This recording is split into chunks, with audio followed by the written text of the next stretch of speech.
25,000ನಾ? 25,000ಕ್ಕೆ ಮದುವೆನೇ ಮುಗಿದೋಗುತ್ತೆ. ಹೌದಾ, ಮಾಡ್ಕೊಳ್ಳಿ. ರಾಜಲಕ್ಷ್ಮಿ, ಇದೇನು ಹೊರಟೆ ಬಿಟ್ರಿ, ಕಾಂಟ್ರಾಕ್ಟೇ ಮುರಿತಾ ಇದ್ದೀರಲ್ಲ. ಈಗ ನೀವೊಂದು ರೇಟ್ ಹೇಳಿ, ನಾನೊಂದು ರೇಟ್ ಹೇಳ್ತೀನಿ, ಇಬ್ರು ಒಂದು ಕಡೆ ಮೀಟ್ ಆಗೋಣ. ಹೇಳಿದ್ನಲ್ಲ 25,000 ಅಂತ. ಕಡಿಮೆ ಮಾಡ್ಕೊಳ್ಳಿ. 5,000. 5,000. ನಾನು ಈ ಕಡೆ 25,000 ಶುರು ಮಾಡಿ ನೀವು ಆ ಕಡೆ 5,000 ಶುರು ಮಾಡಿದ್ರೆ ನಾವಿಬ್ರು ಮೀಟ್ ಆಗೋದು ಯಾವಾಗ? ಬೆಳಿಗ್ಗೆ ನನಗೆ ಡೆಲಿವರಿ ಕೆಲ್ಸಕ್ಕೆ ಹೋಗ್ಬೇಕು ಸರ್. ಅಷ್ಟು ಹೊತ್ತೆಲ್ಲ ಆಗಲ್ಲ ರಾಜಲಕ್ಷ್ಮಿ. 8,000 ಡೈರೆಕ್ಟ್ 3,000 ಏರಿಸ್ಬಿಟ್ಟಿದ್ದೀನಿ. ಓಕೆನಾ? 20,000 ಕೊಡಿ.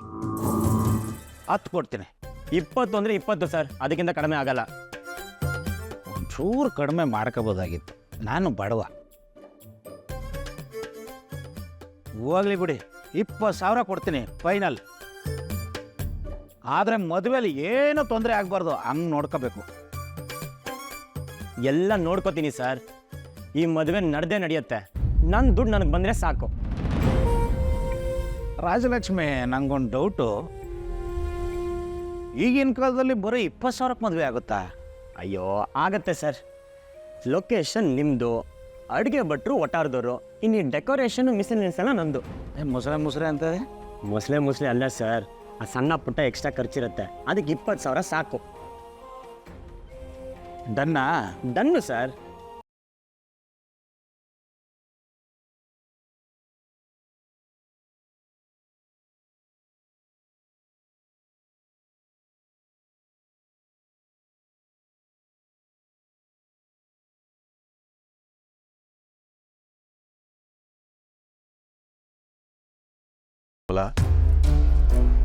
ನೀನು ಯಾವಾಗಲೂ ಹೀಗೆ ಫೋನಲ್ಲಿ ರೆಕಾರ್ಡ್ ಮಾಡ್ಕೊಳ್ತೀಯ?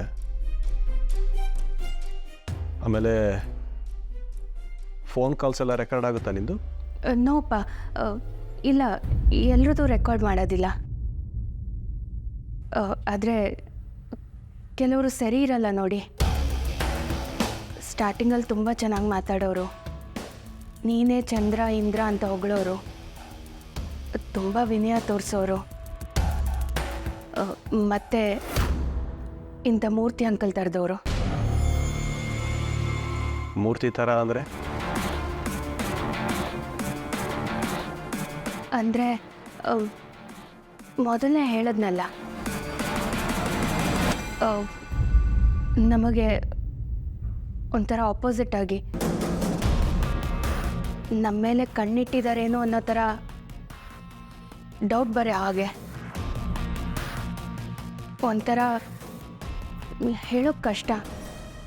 ನಾವು ಮಾತಾಡಿದ್ರೂ ರೆಸ್ಪಾಂಡ್ ಮಾಡದೇ ಇರೋರು. ನನ್ನ ಮೇಲೆ ಇವ್ರಿಗೆ ಏನೋ ಒಂಥರ ಅಸಮಾಧಾನ, ಹೊಟ್ಟೆ ಕಿಚ್ಚಿರೋ ಥರ ನಡ್ಕೋತಿರ್ತಾರೆ, ನಮ್ಮನ್ನು ಡೌನ್ ಮಾಡೋಕ್ಕೆ ನೋಡ್ತಿರ್ತಾರೆ. ಇದನ್ನು ಮೊದಲಿಂದನೂ ಮೂರ್ತಿ ಅಂಕಲ್ ಮಾಡ್ಕೊಂಡ್ಬಂದಿದ್ದಾರೆ. ಇಂಥದ್ದೇನೋ ಯಾವತ್ತೋ ಒಂದಿನ ಹೊರಗಡೆ ಬರುತ್ತೆ ಅಂತ ರೆಕಾರ್ಡಲ್ಲಿ ಇಟ್ಟಿದ್ದೆ ಅಪ್ಪ. ಯಾಕಾಗಿ ಕೇಳ್ತಿದ್ದೀರಪ್ಪ? ಅವ್ರು ಇವತ್ತೇ ನನ್ನ ಜೊತೆ ಹೀಗೆಲ್ಲ ಮಾತಾಡ್ತಾರೆ ಅಂತ ನನಗೆ ಮೊದಲೇ ಗೊತ್ತಿದ್ದು ರೆಕಾರ್ಡ್ ಮಾಡಿದ್ದೀನಿ ಅನ್ನೋ ಥರ ಕೇಳ್ತಿದ್ದೀರಾ? ಇಲ್ಲ, ಮೂರ್ತಿ ಹೀಗೆ ಯೋಚನೆ ಮಾಡ್ತಾನೆ ಅಂತೇಳಿ ನನ್ನಿಂದ ನಂಬೋದಕ್ಕಾಗ್ತಾ ಇಲ್ಲ. ನನಗೆ ಗೊತ್ತು ಅಪ್ಪ, ನಿಮಗೆ ನಂಬಕ್ಕಾಗೋದಿಲ್ಲ ಅಂತ. ಐ ನೋ ಅವ್ರು ನಿಮಗೆ ಎಷ್ಟು ಕ್ಲೋಸು ಅಂತ. ಪ್ಲೀಸ್, ನಾನು ಚಾಡಿ ಹೇಳ್ತಿದ್ದೀನಿ ಅಂತ ಅಂದ್ಕೋಬೇಡಿ. ನಾನು ನನ್ನ ಸೇಫ್ಟಿ ನೋಡ್ಕೋತಾ ಇದ್ದೀನಿ ಅಷ್ಟೇ. ಅದಕ್ಕೆ ಅಂತಾನೆ ಸಾಕ್ಷಿ ಸಮೇತ ಬಂದಿದ್ದೀನಿ. ನನಗೆ ಅವ್ರ ಮೇಲೆ ಯಾವ ದ್ವೇಷನೂ ಇಲ್ಲ.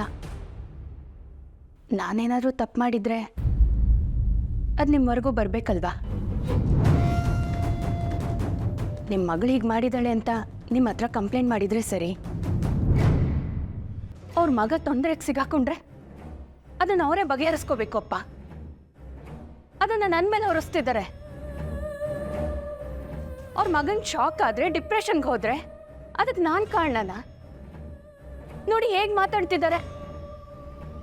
ನಿಮಗೂ ಗೊತ್ತಿದೆ ಏನು ನಡೆದಿದೆ ಅಂತ. ವಿಷಯ ನಿಮಗೆ ಗೊತ್ತಿರಲಿ ಅಂತ ಹೇಳ್ತಿದ್ದೀನಿ ಅಷ್ಟೆ. ಈ ಮನುಷ್ಯ ನಾಳೆ ಇನ್ನೇನಾದರೂ ಮಾಡಿದ್ರೆ ಇದು ನಿಮ್ಮ ಗಮನದಲ್ಲಿರಲಿ.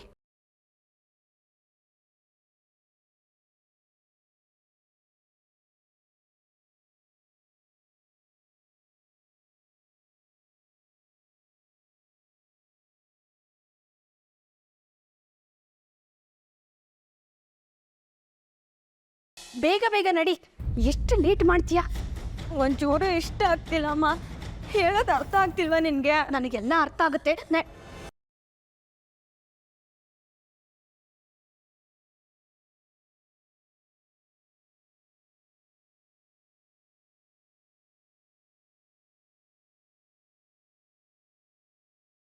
ಏನಾಯ್ತು? ಎಲ್ಲಿಗೆ ಹೋಗ್ತಾ ಇದ್ದೀರಾ? ಅದು ಆರಾಧನೆಗೆ ಎಂಗೇಜ್ಮೆಂಟ್ ಆಯ್ತಲ್ವಾ, ಅದಕ್ಕೆ ದೇವಸ್ಥಾನಕ್ಕೆ ಹೋಗಿ ಪೂಜೆ ಮಾಡಿಸ್ಕೊಂಡು ಬರೋಣ ಅಂತ ಹೋಗ್ತಾ ಇದ್ದೀವಿ. ದೇವಸ್ಥಾನಕ್ಕ?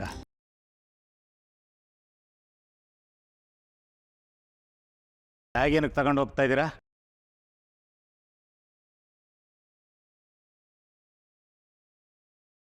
ನೀವು ಹೋಗ್ತಾ ಇರೋದು ನೋಡಿದ್ರೆ ಮನೆ ಬಿಟ್ಟು ಹೋಗ್ತಾ ಇರೋ ಥರ ಕಾಣಿಸ್ತಾ ಇದೆ. ಏನಿದೆ ಬ್ಯಾಗಲ್ಲಿ?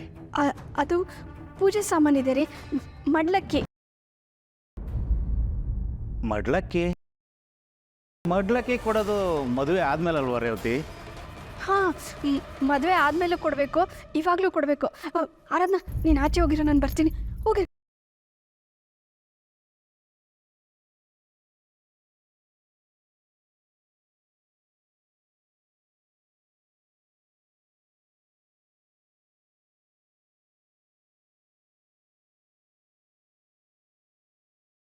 ರೀ, ರಾಹುಕಾಲ ಶುರು ಆಗ್ಬಿಡುತ್ತೆ. ನಾನು ಹೋಗಿ ಬರ್ತೀನಿ. ಸಿರಿ, ನಿಮ್ಮ ಅಪ್ಪನ ಕಾಫಿ ಮಾಡಿಕೊಡೆ, ಬೇಗ ಬಂದ್ಬಿಡ್ತೀವಿ.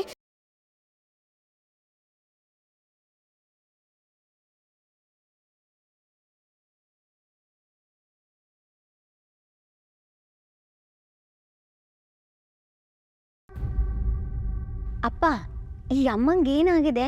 ಚೀನಕ್ಕೆ ಹಿಂಗೆ ಆಡ್ತಿದ್ದಾರೆ. ನನಗೂ ಯಾಕೋ ಡೌಟ್ ಹೊಡಿತಾ ಇದೆ ಮಗಳೇ. ಏನು ಅಂತ ಗೊತ್ತಾಗ್ತಾ ಇಲ್ಲ.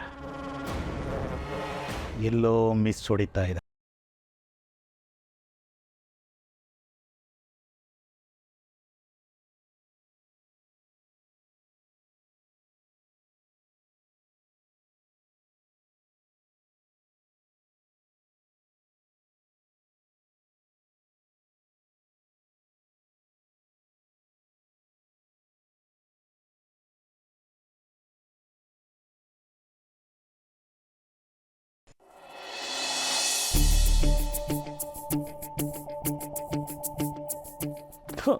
ಶರ್ಟ್ ಬೇರೆ ಮರ್ಚಕ್ಕಾಗ್ತಿಲ್ಲ. ಏನಾಯ್ತು ಬ್ರೋ? ಬೆಳಗ್ಗೆ ಗರಂ ಆಗಿದೆಯಾ? ಕೋಪ ಎಲ್ಲ ಪಾಪ ಬಡಪಾಯಿ ಶರ್ಟ್ ಮೇಲೆ ತೋರಿಸ್ಕೊತಾ ಇದೆಯಾ? ಗರಂ ಆಗಿದ್ರೆ ರಾತ್ರಿ ಇಡೀ ನಿದ್ದೆ ಬಂದಿಲ್ಲ. ಅಲ್ಲ ಬ್ರೋ, ಇವ್ರು ನಾನು ಏನು ಅನ್ಕೊಂಡಿದ್ದಾರೆ? ಇವ್ರಿಗೆ ಎಂಗೇಜ್ಮೆಂಟ್ ಇಷ್ಟ ಇಲ್ಲ ಅಂತ ನನಗಿನ್ ಕನ್ಸ ಬಿದ್ದಿರತ್ತೆ. ಎಷ್ಟು ಸರಿ ಒಟ್ಟಿಗೆ ಓಡಾಡಿದ್ದೀವಿ, ಮಾತಾಡಿದ್ದೀವಿ. ನಾಳೆ ಎಂಗೇಜ್ಮೆಂಟ್ ಇದೆ ಅಂತ ಹೇಳಿ ಮುಖ ತಿರ್ಸ್ಕೊಂಡು ಓಡ್ಬಿಟ್ರೆ ನನಗೇನು ಗೊತ್ತಾಗತ್ತೆ? ಇವಾಗ ಬಂದ್ಬಿಟ್ಟು ಅರ್ಥ ಆಗಿಲ್ವಾ ಅಂತ ನನ್ನ ಮೇಲೆ ಕೂಗಾಡ್ತಾರೆ. ನಂಗೆ ಅರ್ಥ ಆಗ್ತಿಲ್ಲ ಬ್ರೋ. ಯಾರು ಏನು ಹೇಳ್ಬೇಕಾಗಿತ್ತು, ಏನು ಅರ್ಥ ಆಗ್ತಿಲ್ಲ. ನೀವ್ ಹೇಳ್ಬೇಕಾಗಿತ್ತು, ಹೇಳಿದ್ರ ಅಂತ ಕೇಳಿದ್ರೆ ಹೇಳಿದಕ್ಕೆ ನೀವ್ ಯಾರು ಅಂತ ಕೇಳ್ತಾರೆ. ಅಲ್ಲ bro, is there a logic for this argument? ನಾನೇನು ಪ್ರಶ್ನೆ ಕೇಳಿದೆ, ಅವ್ರೇನು ಉತ್ತರ ಕೊಟ್ರು? ನೇರವಾಗಿ ಮಾತಾಡ್ಬೇಕು ತಾನೆ? ನೀವ್ ಹೇಳಿ, ಅವ್ರಿಗೆ ಮಾಡಿ ಸರಿನಾ? ತಪ್ಪು. ಆದ್ರೆ ನೀ ಯಾರ ವಿಷಯದ ಬಗ್ಗೆ ಮಾತಾಡ್ತಾ ಇದ್ದೀಯ ಅಂತ ನನಗೆ ಗೊತ್ತಾಗ್ಲಿಲ್ಲ ಬ್ರೋ. ಅರೆ, ಆರಾಧನ್ ಅವ್ರ ಎಂಗೇಜ್ಮೆಂಟ್ ವಿಷಯ. ಓ, ಏನ್ ಬ್ರೋ, ನೀನು ಆರಾಧನ್ ಅವ್ರ ತರನೇ ಆಡ್ತಿದ್ಯಲ್ಲ? ಆರಾಧನಾ ವಿಷಯ ಅಂತ ಈಗ ಗೊತ್ತಾಯ್ತು.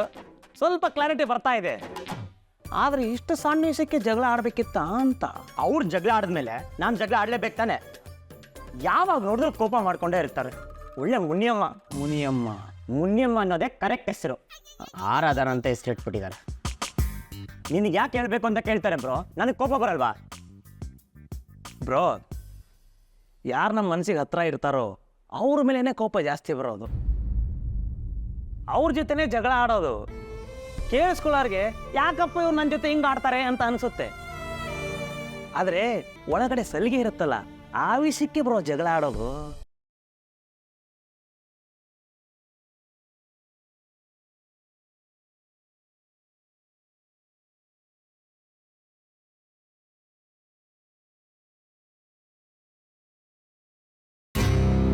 ಯಾಕೆ ಈ ತರ ಹಠ ಮಾಡ್ತಿದ್ಯಾ?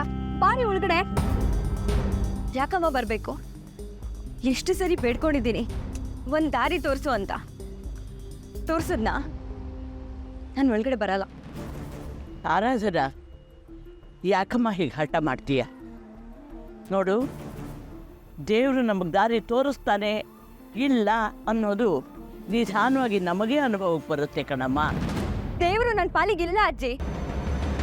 ನಾವ್ ಯಾಕೆ ಇಲ್ಲಿಗೆ ಬಂದಿದೀವಿ ಅಂತಾನೆ ನನಗೆ ಅರ್ಥ ಆಗ್ತಿಲ್ಲ. ಇರೋ ಚಿಂತೆಗಳ ಮಧ್ಯೆ ಇಲ್ಲಿಗೆ ಬರೋ ಅವಶ್ಯಕತೆ ಇತ್ತಾ? ಯಾಕೆ ಆರಾಧನಾ, ಯಾಕಿಷ್ಟೊಂದು ಹಠ ಮಾಡ್ತಿದೀಯಾ? ನೋಡು, ಕಷ್ಟ ಅನ್ನೋದು ಎಲ್ಲರಿಗೂ ಬರುತ್ತೆ. ಆದರೆ ಒಂದು ಸಲ ನಾವು ದೇವ್ರ ಮನೆ ನಿಂತ್ಕೊಂಡು, ಅಪ್ಪ ದೇವ್ರೆ, ನಮ್ಮನ್ನ ಈ ಕಷ್ಟಗಳಿಂದ ಪಾರು ಮಾಡು, ನನಗೆ ಧೈರ್ಯ ಕೊಡು ಅಂತ ಒಂದು ಸಲ ನೀನು ಭಕ್ತಿಯಿಂದ ಬೇಡ್ಕೊಡ್ರೆ ಖಂಡಿತ ಕೊಟ್ಟೇ ಕೊಡ್ತಾನೆ ಕಣೆ. ಇವಾಗ ಇವನ ಹತ್ರ ಧೈರ್ಯ ಕೇಳಿ ಇನ್ ಯಾವ ಸಮುದ್ರ ದಾಟ್ಬೇಕಾಗಿದೆ ಅಜ್ಜಿ? ಎಲ್ಲ ಮುಗ್ದೋಯ್ತಲ್ಲ, ಇನ್ಯಾಕ್ ಬೇಕು ಧೈರ್ಯ? ನೀನ್ ಯಾಕಮ್ಮ ಅಳ್ತಿದ್ಯಾ? ಓ, ಯಾಕೆ ಯಾಕೆ ಎಲ್ಲದಕ್ಕೂ ಹಿಂಗೆ ಹಠ ಮಾಡ್ತಿದೀಯ? ತಪ್ಪು ನಿಂದೇನೆ. ನೀನು ಯಾಕೆ ಮಹೇಶ ಹೇಳಿದ್ದೆಲ್ಲದಕ್ಕೂ ಹೂ ಅಂತ ತಲೆ ಆಡಿಸ್ತಾ ಇದೀಯಾ? ಇಲ್ಲ, ಹತ್ತಿರೋ ನಿನ್ನ ಮದುವೆ ಅಲ್ಲ ಕಡೆ, ನಿನ್ನ ಬಲಿ. ನೀನು ಬಲಿ ಕೂಡ ಕರ್ಕೊಂಡು ಹೋಗ್ತಿರೋ ಕುರಿ ಥರ ಕಾಣಿಸ್ತಾ ಇದೀಯ ಕಣೆ. ಇಷ್ಟೊಂದು ಒಳ್ಳೆತನ ಯಾರಿಗೋಸ್ಕರ ಆರಾಧನಾ?